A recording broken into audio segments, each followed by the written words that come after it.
Profil Vanessa Angel dikabarkan kecelakaan parah bersama suami dan anaknya di Surabaya. Kabar mengejutkan datang dari Vanessa Angel. Vanessa Angel dikabarkan mengalami kecelakaan parah bersama suami, Bibi Ardiansyah, dan juga anak mereka.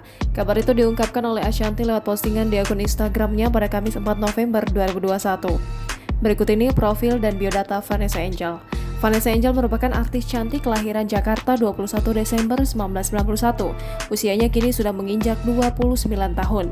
Dari profil dan biodata Vanessa Angel yang dilansir dari Wikipedia, istri Bibi Ardiansyah itu awalnya beberapa kali tampil sebagai foto model di beberapa majalah remaja. Vanessa Angel akhirnya memutuskan untuk terjun secara total di dunia hiburan Indonesia.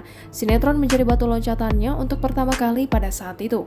Sinetron perdana Vanessa Angel adalah Cinta Intan yang tayang pada tahun 2008. Selesai dengan sinetron perdananya, Vanessa sempat vakum beberapa waktu dalam dunia sinetron yang menuntutnya untuk bekerja sangat keras.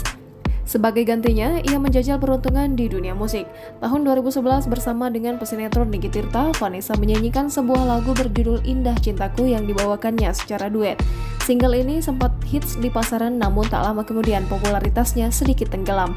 Kemudian di tahun 2012, Vanessa kembali mengasah kemampuan aktingnya dengan membintangi lagi sebuah judul sinetron yaitu Kutukan Cinta. Sebelumnya, ia juga sempat membintangi beberapa judul FTV. Namun sayang, perjalanan karirnya akhirnya tersandung kasus prostitusi online. Seperti yang dilansir dari Tribun Seleb pada 18 Desember 2020 lalu, Vanessa Angel pun akhirnya bebas setelah mendapatkan keringanan melalui program asimilasi. Ketika Vanessa Angel ditahan, Bibi Ardiansyah pun yang merawat anak mereka. Kesetiaan Bibi Ardiansyah ini menjadi penguat untuk Vanessa Angel selama menjalani masa hukumannya kemarin. Jangan lupa subscribe, share, komen, dan like ya!